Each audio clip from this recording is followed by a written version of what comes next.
Hey, welcome to X3, One Topic 3 Pundits. I'm your host, John C. Dvorak. I represent pundit number 1, and pundit 2 and 3 are Joe Engo and Andrew Eisner. We're here to talk about Dig founder Kevin Rose, a very famous guy in the tech community, especially in the San Francisco Bay Area. He's got a new company called Milk, and he's released a product called Oink.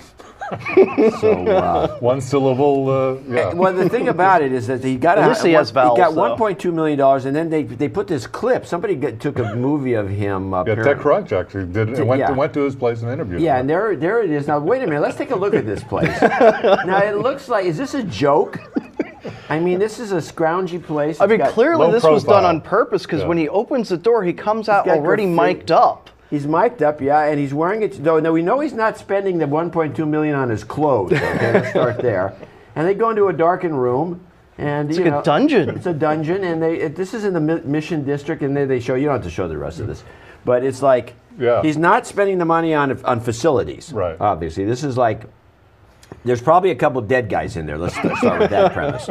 And he's not spending it on clothes, and obviously he's not spending it on a personal trainer. It's not being addressed here. So what do they think they're doing with this money, and what kind of a product is this? It seems to be another Foursquare. It's a feature of like Foursquare mixed with Yelp. Yeah. It doesn't make any sense. It's for finding burrito places in the Mission around him. Supposedly it's supposed to be more than just like food. It's supposed to be for like objects. Well, Oink refers to pigging out on ribs. I mean, come on. But what drives me nuts about this app is the fact that you have to you download the app and you can't actually use it until they approve you as being a user.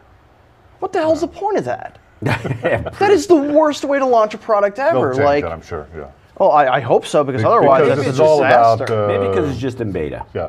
Well, this is all about a recommendation engine. I mean, the concept is interesting. Is this not what's new about this? This is just a feature of Yelp with details. So instead of recommending sort of a restaurant, you're recommending the coleslaw at the restaurant. This is so make sure you use bathroom B7 at the airport and use the left stall. Not a bad idea. I mean, it'll say, Who's going to be? Are you going to be roaming around with your iPhone? Well, let's see. I got to take a dump here at the SFO. Who's got the best bathroom? Let's see which. Oh, I better not go to the United bathrooms. I better go find the other ones.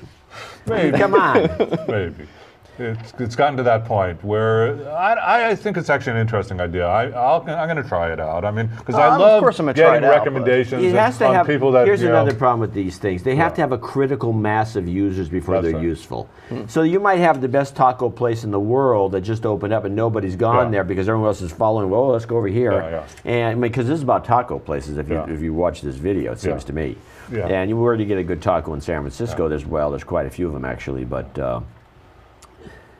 Yelp to me is as a standalone engine for finding quality places to eat. I think is pretty hard to beat. Yeah.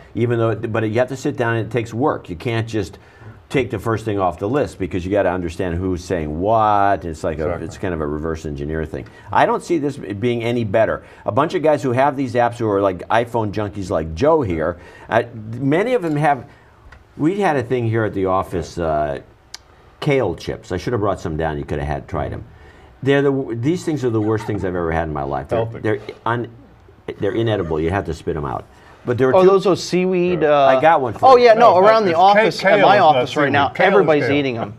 And as they're crunching on them, it's like, oh my God, what are you doing? And they're terrible. Right? Did you try them? I have not tried them. They look disgusting. Well, the connection is that you have people.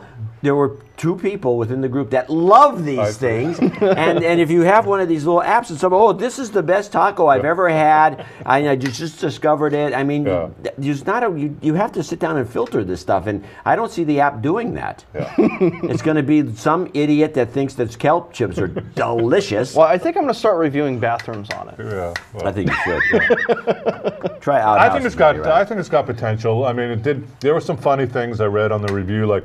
One person said, I wanted to review the steak I just ate, but it's asking me to take a picture of it. But I said, but I just ate it.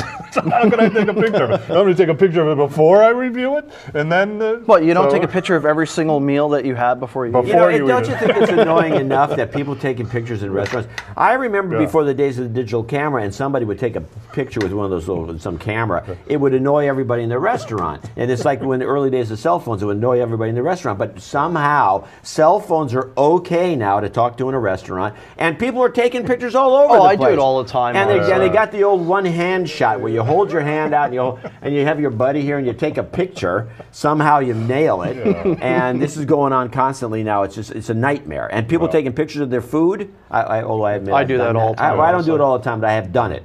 But it's like annoying. Click, click, click. Oh, come on, bring some more food. Click, click. I think it's the end of civilization as we know it. That's what I think. Well, the big thing is I have this, my wife has this little plastic horse that she brings around everywhere. A what? And we take a plastic horse, like a little like a figurine. Yeah. And we bring it everywhere with us, and whatever we're eating, we actually put it in front of it and take pictures of it. And it has its own Twitter account too. It's called The Amazing Horse. Okay. Okay. Another little insight into our panel. Joe's personality.